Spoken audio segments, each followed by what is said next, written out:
The Texas Plains. 1867.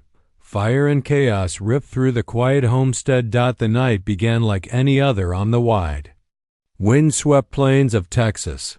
The sky was bruised purple at the edges, the last rays of sunlight catching on the tall grass that surrounded the Monroe homestead. Elizabeth Monroe stood on the porch, her shawl drawn tight against the restless breeze, watching the horizon. She'd always loved the stillness before dusk, the hush that made her feel the world was holding its breath. Her father, John Monroe, had worked these acres for 10 long years, carving order out of the wild. He was a hard man, fair, but unbending. "The frontier takes what it wants," he always said, "and only the strong get to keep what's theirs." Elizabeth had believed him. Until that night, the first sign came as a tremor in the dark hoofbeats, low and rhythmic like thunder that hadn't yet reached the sky. The dogs began to bark, then whine. Her father stepped out of the barn, his rifle in hand, eyes narrowing toward the north ridge. "Get inside," he told her. But before she could move, the world exploded into chaos. They came like shadows on horseback Comanche warriors, their faces painted in streaks of red and black, their cries piercing the night. Arrows hissed through the air, thudding into the walls of the cabin. Flames leapt to life where the lantern oil spilled. The scent of smoke and gunpowder swallowed the scent of sage. Elizabeth froze, disbelief rooting her to the porch. Her father shouted her name, pulling her toward the door just as a spear struck the ground beside her feet. She stumbled inside, the small cabin already filling with heat and screams. Her younger brother tried to reload the rifle, hands trembling, but an arrow found his chest before he could fire. He fell without a sound. "Elizabeth, go!" her father shouted, pushing her toward the back door. She ran into the darkness, her skirts catching on the dry grass. The horses were gone, driven off or taken. She could hear the Comanche all around her now, their war cries circling like wolves. She kept running until someone seized her from behind. A rough hand clamped over her mouth. She kicked, bit, fought, but the man's grip was iron. The smell of sweat and smoke filled her nose. She caught a glimpse of his face, painted, fierce, eyes dark as storm clouds. He didn't speak English, but his voice was deep when he said something in his language, a word she couldn't understand but would never forget. She struggled until exhaustion stole her strength. The warrior bound her hands, lifted her onto his horse, and rode off into the night. Behind them, the Monroe cabin burned a bright, terrible beacon. She turned her head once, seeing the flames devour everything she had ever known. Her father's body lay motionless by the well. Tears streaked her cheeks, but the wind tore them away. The prairie rolled out before her, endless and cruel. She had heard stories of women taken in raids, some ransomed, some lost forever. Her father had always said death was better than capture. Now she wondered if he was right. The ride seemed to last forever. The warrior who held her rode with steady control, his arm firm around her waist, keeping her from falling. She could feel the power in him, the heat of his body against her back. It terrified her that he didn't treat her roughly, that his hold wasn't meant to harm, only to possess. By dawn, the raiding party slowed. They stopped by a river bank where the warriors dismounted and spoke in low tones. Elizabeth sat trembling, her wrists raw from the rope.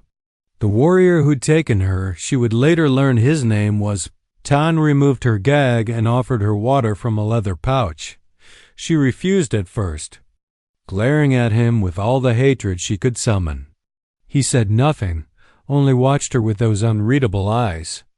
Then, slowly, he set the water beside her and walked away.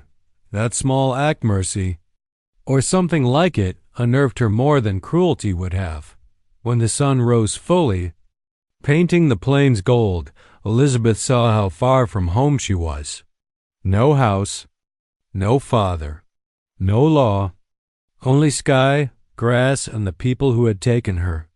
Her heart pounded, not just with fear, but with the dawning truth that nothing in her life would ever be the same. In that single night, Elizabeth Monroe ceased to be the sheltered daughter of a settler.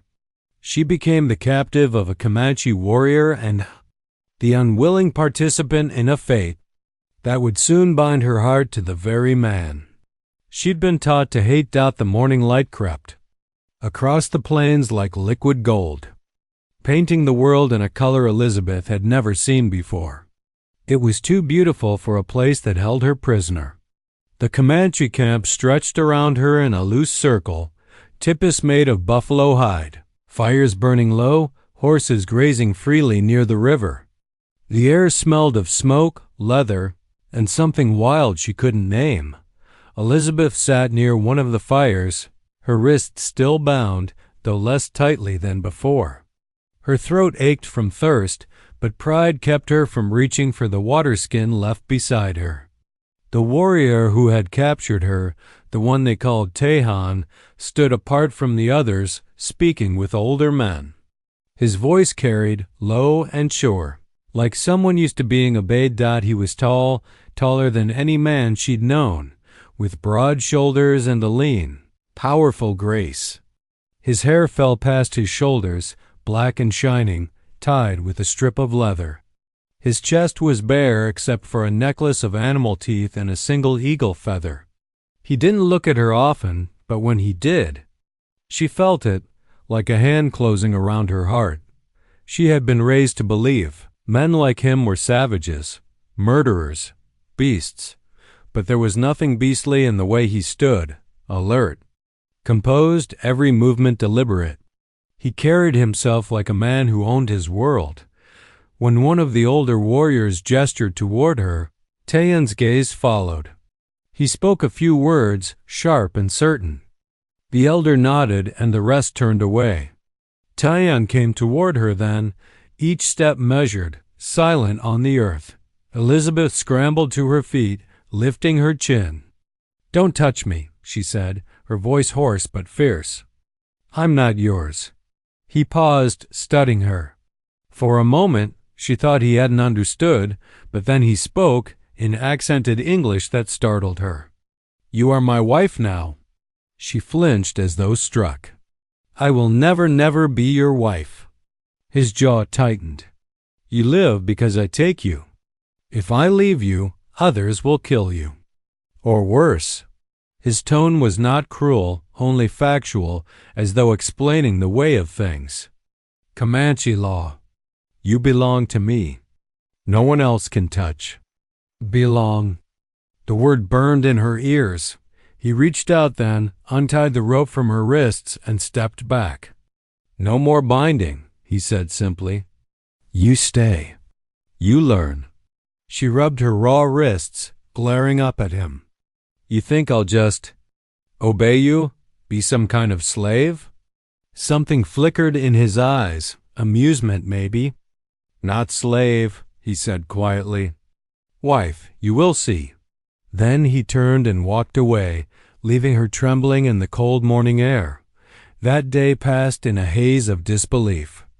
The women of the tribe watched her from a distance, some curious, some pitying. They spoke among themselves, laughing softly, working together with rhythm and ease.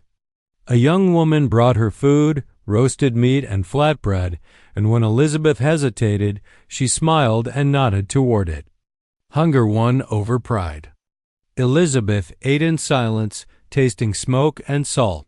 The meal strange but satisfying. As the sun dropped low, painting the sky crimson, the camp quieted.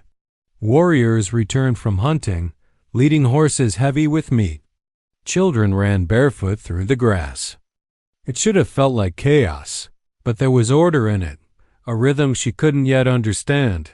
And always, she felt Tejan's presence, somewhere nearby, watching but not intruding. He didn't touch her again, didn't even speak to her for hours, yet she could sense his eyes when she moved. It was infuriating and confusingly safe. When night came, she found herself given a place inside his tipi. The women had arranged a soft pile of buffalo robes for her near the fire pit. Tayan entered later, his shadow filling the space. Elizabeth's heart pounded so hard she could hear it. He removed his weapons, his movements calm, methodical. Then he looked at her, not as a man looks at prey, but as one looks at something he's already claimed and means to keep. He spoke softly. "You sleep here. No harm comes. You understand?" She swallowed, her voice barely a whisper. "Why? Why are you doing this?" He considered her for a long moment, then said, "Because you are strong. Because the spirits chose. You are not meant to die." And with that, he lay down on the far side of the fire, turning his back to her. The flames danced between them, casting shadows on the hide walls, the heat pulsing like a heartbeat. Elizabeth lay awake for hours, her mind a storm. She had lost everything, her family, her home, her name. But in the silence, with only the crackle of fire and the steady breathing of the man who'd claimed her life, a strange thought took root. He could have broken her. But he hadn't, and that somehow frightened her even more. Days bled into each other like watercolor on rough paper. Elizabeth no longer knew how many sunsets had passed since the night of the raid. Her world had narrowed to a circle of firelight, the smell of smoke and horses, the endless wind that whispered through the tall grass. At first, she counted time by the ache in her body, the soreness of riding long hours, the sting of sun on her pale skin. But as the days stretched on, she began to notice the rhythm of the camp, the way dawn always began with the soft crack of kindling, the way women sang as they ground corn, the way laughter echoed across the prairie at dusk. It was not what she had expected. The Comanche lived fiercely, but not without tenderness. The children were fearless, darting through the horses like small wild things. The women were not meek. They laughed freely, their eyes bright with mischief and pride. They worked hard, yet there was no sense of servitude in their motions, only strength. As though survival itself was a kind of art. And at the center of it all was Taan. He was everywhere, speaking to the elders, teaching the young men to ride, checking the lines that tethered the horses. He was the calm in the storm, his presence commanding even in silence. Every time she caught sight of him, something deep inside her twisted. He rarely spoke to her, yet he never let her out of his sight for long. Sometimes she thought she saw the faintest hint of humor in his eyes when she glared at him. Other times he seemed distant, burdened by something she could not name. One evening, as the light melted into the horizon, he brought her a small bundle wrapped in hide. When she hesitated to take it, he said, "For you." Inside was a soft deerskin dress, beautifully made, fringed and beaded with careful hands. "I don't need your gifts," she said, her voice sharper than she intended. Tayan tilted his head slightly, his gaze steady. "You wear this," he said. "Your clothes," he gestured to her tattered calico dress, "not good for you here." Her throat tightened. She wanted to throw it back at him, to shout that she wasn't one of them, that she never would be. But when she looked down at her torn, filthy dress, she realized he was right. Her pride was cold comfort against the chill of the nights. She said nothing more. When she finally slipped the dress on later, it fit perfectly, soft against her skin. It smelled faintly of smoke and earth, foreign, yet oddly comforting. The next morning, he took her riding. She resisted at first, but he handed her the reins of a small chestnut mare with patient confidence. "You fall, you get up," he said with a faint smile. "No one will help you." "I didn't ask for your help," she snapped. "Good," he said. "Then you learned fast." Despite herself, she laughed, a short, surprised sound that startled them both. Tayan's mouth curved into something that wasn't quite a smile, but close enough to steal her breath. As they rode across the endless prairie, Elizabeth felt a strange, dangerous freedom stirring inside her. The wind whipped through her hair, and for the first time since the raid, she forgot to be afraid. The land stretched out forever. No fences, no walls, no rules, but those written by sky and earth. She could almost understand why these people fought so fiercely to keep it. When they stopped to rest by a river, Tan crouched beside her, dipping his hands into the water. "This is your home now," he said quietly, not looking at her. "My home?" She repeated, the word cracking on her tongue. "You burned my home to the ground." His gaze lifted to hers then, sharp, filled with something like regret, or maybe truth. "I did not burn it," he said simply. "War did." The words hit her harder than she expected. She wanted to hate him. It would have been easier if he'd been cruel. But his calm honesty disarmed her in ways she didn't understand as they rode back to camp. The sun setting behind them, she found herself glancing at him again and again, not out of fear this time, but out of something far more dangerous. Curiosity. That night, she dreamed of fire and wind and the sound of his voice saying her name. When she woke, the fire had burned low, and Tayan was sitting outside the tipi, staring into the distance. For the first time, she wondered what it would mean to live in this world not as a captive, but as a woman who belonged nowhere, except where the wind carried her. And in that thought was the first spark of something she would not yet name, not desire, not yet love, but the beginning of both. The wind rose hard from the south that morning, carrying dust and the faint smell of rain. A storm was coming, one of those Texas tempests that split the sky wide open, but Elizabeth was already a storm of her own. Each day she learned a little more of the Comanche tongue, a little more about the rhythm of life in the camp, and every lesson cut at her pride. She refused to bow her head, even when she stumbled. Tan had noticed. He watched her from a distance as she learned to grind maize with the women, to carry water, to braid horsehair rope. When she failed, he said nothing. When she succeeded, a ghost of approval crossed his face, which somehow stung worse. She didn't want his approval. She wanted her freedom. That afternoon she tried to take it. While most of the tribe followed a hunting party into the hills, she waited until the camp fell quiet. Then she slipped from the tipi, hard hammering, and ran. She didn't make it 100 yards before a hand caught her arm. Tahan. Double quotes, "Where you go?" he asked, his voice low but edged with command. "Anywhere but here," she shot back, jerking against his grip. "You can't keep me like an animal." He released her at once, but his eyes held hers, calm and unreadable. "I do not keep you," he said. "The land keeps you. You tried to cross it alone. It will take you before the sun falls. I'd rather die free." His jaw tightened. "You speak as if death is free." "It is not." For a long moment they stood there, the wind whipping between them, full of dust and unspoken things. Then Tayan turned away and walked back toward camp. "Come," he said without looking at her. "You will ride with me. If you still wish to leave after, I will not stop you." They rode into the open plains, where the grass bent in silver waves and thunder rumbled far off.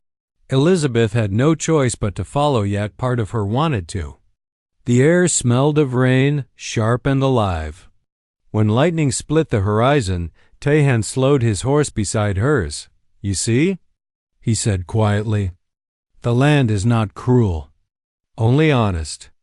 It gives what you earn." She met his gaze. "And what have I earned?" He considered this, then said, "Your spirit. No woman here has one like yours." The words disarmed her more than any threat could. She looked away, pretending to adjust her reins, but heat climbed her throat. The silence between them thickened, not heavy, but full. When the first drops of rain hit, he led her to a stand of cottonwoods. They waited under the broad branches, water running in rivulets down the bark. Lightning flashed, and for an instant she saw his face lit white, eyes like obsidian. The storm seemed to pulse with the same wild rhythm inside her chest. He reached out suddenly, not rough, not claiming, just a hand brushing the hair from her face. "You fight the wind," he murmured. "It will only tire you." "I can't just accept this," she whispered.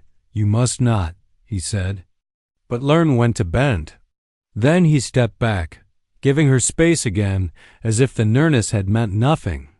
Yet she could still feel the warmth of his fingers against her skin long after the rain stopped.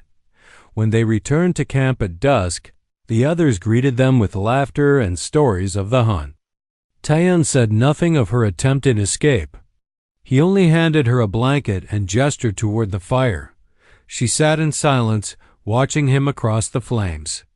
Every rule she'd been raised with told her he was the enemy, a man to be feared. And yet, when he smiled briefly at something a child said, she felt that dangerous pull against a spark that was not hatred, not even gratitude, but something raw and alive. That night, lying on the buffalo robes, she told herself it was only confusion, only loneliness. But deep down, she knew the truth. Something inside her had shifted. It wasn't surrender. It was awakening. Autumn crept slowly across the plains. The air sharpened, the mornings cool enough that Elizabeth could see her breath when she stepped outside the tipi. The camp had moved south, following the herds, and the world around her had changed with the season. The grass was brittle gold, the sky a fierce, endless blue. Elizabeth had changed too. She could ride now without fear of falling. She could find her way by the position of the sun. The women had taught her how to tan hides, grind corn, and braid rope from horsehair. Her hands were rougher, her skin darker from the sun. She no longer looked like the frightened settler's daughter who'd been dragged from her burning home, but inside. She was still divided, half captive, half free. Sometimes she would catch her reflection in a stream and not recognize the woman staring back. She would see both halves of herself and wonder which one Tayan saw when he looked at her. He had kept his word. He did not force her to share his bed. He treated her as someone who belonged to the tribe, not fully, but nearly. He asked her to ride with him often, to learn the land, to listen. When she spoke, he listened too, even when he disagreed. It unsettled her, that kind of respect. She had grown to admire his quiet strength, his patience, the way his laughter seemed to lighten even the hardest days. But admiration was dangerous. Every time she found herself drawn to him, she reminded herself of what she'd lost, her father, her home, her name. He was part of the world that had taken everything from her, and yet he was also the reason she was still alive. One afternoon, as they rode out to check the horses, she finally asked the question that had haunted her. "Why did you take me that night?" Tayan didn't answer at once. His horse moved at an easy walk, his gaze fixed on the horizon. "Your father's men attacked my people 2 winters ago," he said quietly. "They burned our lodges, killed our women. I fought that night. I lost my brother." Elizabeth's stomach twisted. "So I'm—" "What? A debt? Revenge?" He looked at her then, his dark eyes steady. "At first," he said simply. "Then I saw something else." She waited, heart pounding. "What?" He turned back toward the plains. "A spirit that does not break." His words silenced her. She wanted to hate him for them, but instead, something inside her softened, something she'd fought to keep hard. They rode in silence after that. The wind blew steady, bending the grass in long, rippling waves. That evening, the tribe gathered to celebrate a successful hunt. Fires burned high, shadows dancing over faces painted in red and gold. The women sang, their voices rising like smoke into the night. Elizabeth watched, caught between wonder and homesickness. When the drums began, Tayan joined the circle of dancers. His movements were powerful, fluid, grounded in something ancient and beautiful. The sound of the drums echoed in her chest, stirring something she couldn't name. When he looked at her across the fire, time seemed to slow. His gaze held hers for a heartbeat, maybe two, before he turned away. It was nothing, a glance. But it struck her like lightning. Later, as the camp quieted and the stars came out, she sat alone by the dying fire. Her heart was a battlefield, half longing, half anger. She wanted to hate him again, to rebuild that wall of fury that had once kept her safe. But each day, that wall crumbled a little more. When Tayan approached, she didn't move. He crouched beside her, the glow of the coals lighting his face. "You are quiet tonight," he said softly. "I'm thinking," she murmured. "Of home?" "Yes," she said. "And of here? And how I don't know where I belong anymore." He nodded slowly, as if he understood. "Home is not where you are born," he said. "It is where your heart chooses to rest." She looked up at him, caught in his calm, unhurried gaze. For a moment, the noise of the world faded, the wind, the crackle of the fire, even the ache in her chest. And in that silence, she realized the truth she had been denying. She was no longer afraid of Tayan. She was afraid of herself, of the part of her that wanted to stay. Winter came early that year. The wind off the plains carried a sharp bite, and the tribe began to move south before the first snow. Elizabeth rode with them now, not as a captive, not quite as one of their own, but somewhere in between. She had learned to pack the horses, to help raise the lodges, to gather wood before the frost settled deep. Her hands were cracked, her hair wind-tangled, but she felt stronger than she ever had before, and yet the peace was fragile, a thin layer of ice over deep. Shifting water. Tahan had grown quieter as the weeks passed. He still led the hunting parties, still met her eyes across the fires at night, but there was something in his expression she couldn't read. A weight, a warning. When she asked what troubled him, he only said, "The wind changes. It brings men with guns." She didn't understand what he meant until the morning the soldiers came. The sun was only just rising when the first gunshot echoed across the valley. Horses screamed. Dogs barked. The camp exploded into chaos. Children crying, women shouting, warriors grabbing their weapons. Elizabeth stumbled out of the tipi just as Tayan mounted his horse, bow already in hand. "Go to the river," he shouted at her. "Stay low." Before she could answer, another volley cracked through the air. Bullets tore through the camp. She saw one of the older men fall, his hands clutching his chest, the ground turning dark beneath him. Smoke burned her throat. The blue uniforms came into view over the ridge, U.S. cavalry, rifles flashing in the dawnlight. Elizabeth's heart stopped. These were her people. Soldiers flying her country's flag. The flag her father had raised above their ranch. They were here to destroy everything she'd come to know. A soldier on horseback spotted her and shouted, "A woman! There's a white woman in the camp." He galloped closer, reaching out his hand. "Miss, you're safe now. We'll take you home." Home. The word should have filled her with relief. Instead, it tore something open inside her. Behind her, she heard Tayan's voice calling her name.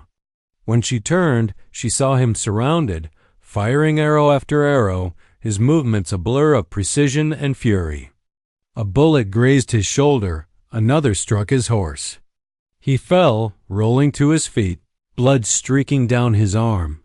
The soldier beside her raised his rifle toward him. "Don't!" she screamed. The man hesitated, startled. "Ma'am, step aside." She threw herself at him, shoving the barrel down just as the gun fired. The shot went wild, the recoil knocking them both backward. The soldier cursed, trying to grab her, but she wrenched free and ran toward Tayan. Bullets hissed around her like angry bees. Smoke stung her eyes. She stumbled over a fallen warrior, caught her breath, and kept running until she reached him. He was on one knee, pressing his hand to the wound in his shoulder, blood seeping through his fingers. "Elizabeth," he said, voice hoarse. Go. They will not stop. I'm not leaving you, she shouted, gripping his arm. A shot rang out nearby. He pulled her down behind a fallen horse, shielding her with his body. Listen to me, he said. If they take you, tell them you were forced. Tell them I am nothing. No, she whispered. I won't. His eyes burned into hers, dark, desperate. You must. For a moment, the world shrank to the sound of their breath and the thunder of hooves around them. Then the noise changed. The cavalry began to retreat, calling to each other, pulling back up the ridge. The Comanche had fought fiercely, driving them off for now, but the camp was in ruins. When the smoke cleared, the air hung heavy with death and ash. The wounded cried out softly. The smell of gunpowder lingered. Elizabeth sat beside Taihan, pressing a strip of torn cloth against his shoulder, her hands shaking. They'll come back, he said quietly. More will come. Your soldiers will not forget. She looked out at the shattered camp, the bodies, the burning tents. They're not my soldiers anymore, she whispered. He turned his head toward her, eyes narrowing as if trying to read her meaning. You would fight them? She met his gaze, tears streaking her cheeks. If they come for you? Yes. For a long moment, he said nothing. Then, slowly, he reached out and brushed his fingers across her jaw, a touch so gentle it made her chest ache. You were born of their world, he murmured. But your heart belongs to the wind. That night, as the tribe buried their dead, Elizabeth sat by the river, watching the stars flicker on the water's surface. Every bridge between her old life and her new one had been burned in that single day. She had chosen her side, not out of loyalty, but out of love, and now there would be no going back. The smoke of the raid lingered for days, curling above the ravaged camp like a warning. The tribe packed what they could and rode deeper into the canyons, seeking shelter among red stone walls that swallowed sound and wind alike.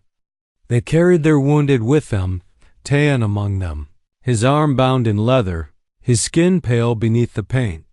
Elizabeth rode beside the travois that bore him, refusing to be left behind. Every jolt of the trail made him wince, but he said nothing. When he finally spoke, it was only to say, if they come again, you must ride south. Find your people? My people? She asked bitterly. They tried to kill me, and you. He looked at her then, a faint smile ghosting across his lips. Still, they will not stop. The army never forgets what it fails to conquer. That night she washed the dust from his wound, her hands shaking. The firelight flickered against the walls of the canyon, painting him in bronze and shadow. You saved them, she said softly. You could have run. You stayed. They are my blood. His eyes found hers. You are not. Yet you stayed too. She didn't answer. The truth of it frightened her more than the soldiers ever could. A week later, the scouts returned with grim news. The cavalry was near again, moving fast, guided by a trader who had once dealt with the tribe. They knew where the Comanche hid. There would be no time to flee at dawn. Tehan gathered the warriors to plan their defense. Elizabeth stood at the edge of the circle, listening. The talk was quick and quiet, how to hide the women and children, how to draw the soldiers into the narrow canyon where they would lose the advantage of numbers. Tyan's voice was steady, but she saw the strain in his face. He was still weak, his shoulders stiff, yet he meant to fight. When the meeting ended, she caught his arm. You can barely lift a bow. You'll die out there. He looked at her, calm as always. A leader dies with his people if he must. Then let me help. Her voice trembled, but she didn't back down. I know their language. I can talk to them, maybe buy time, make them listen. He shook his head. They will not listen. They will see only a white woman among us and think you a hostage. Then let them think it, she said fiercely. If they believe I'm a prisoner, Maybe they'll take me first. I can lead them away." For the first time since she'd known him, Taihan's composure cracked. "You would go back to them?"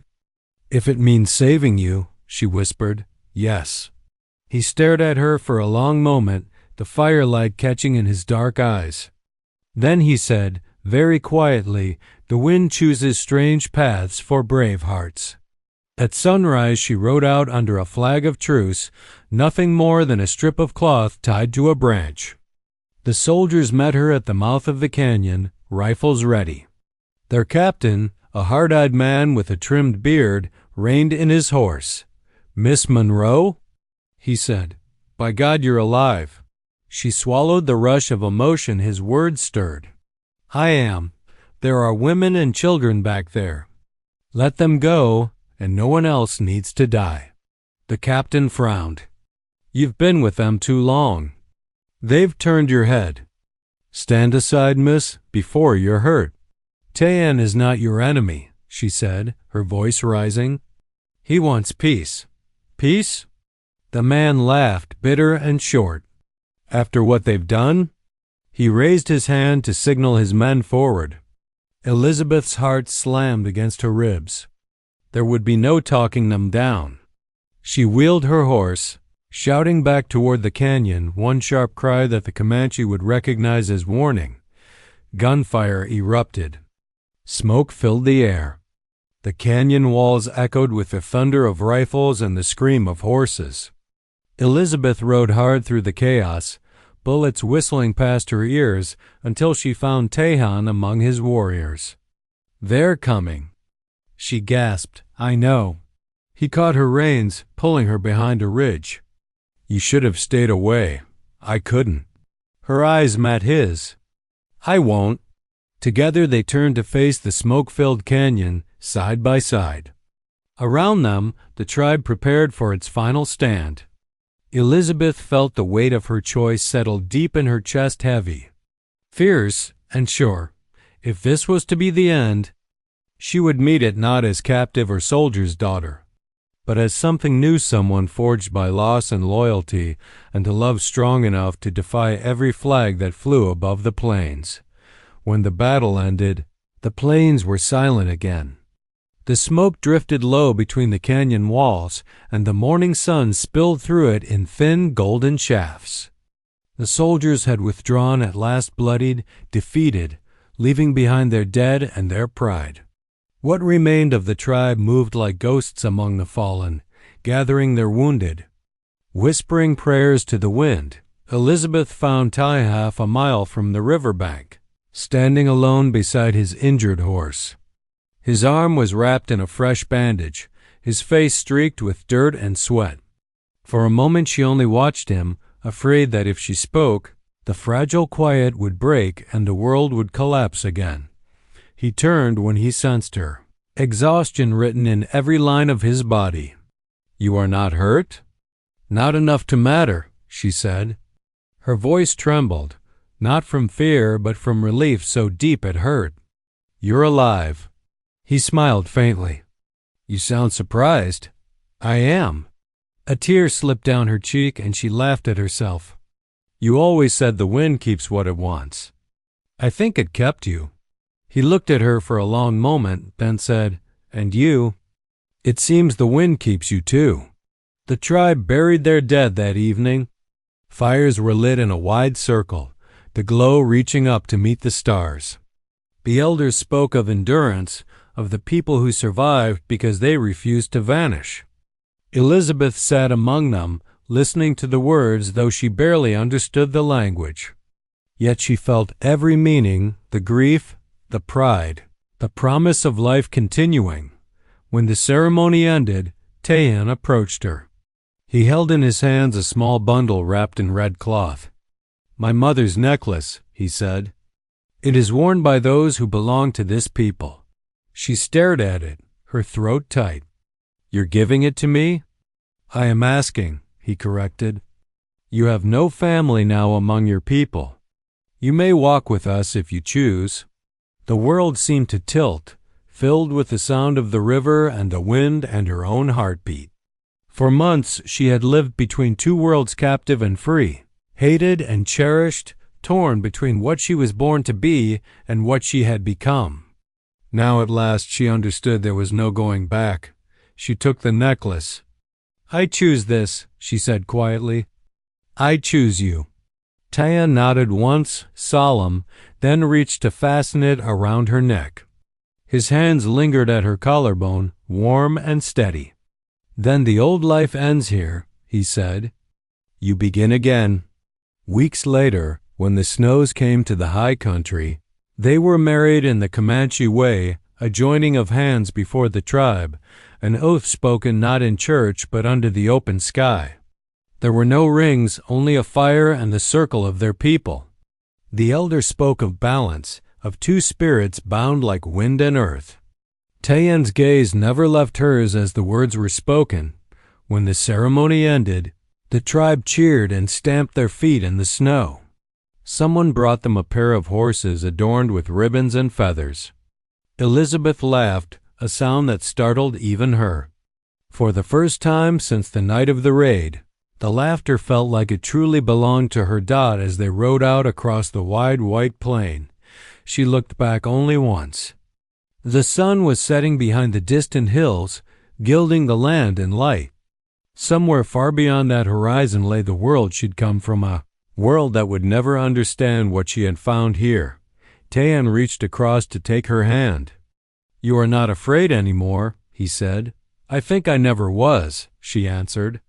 "I just didn't know what freedom felt like."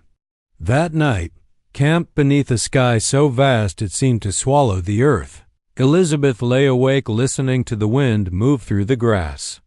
It sounded almost like words, ancient, soft, unending.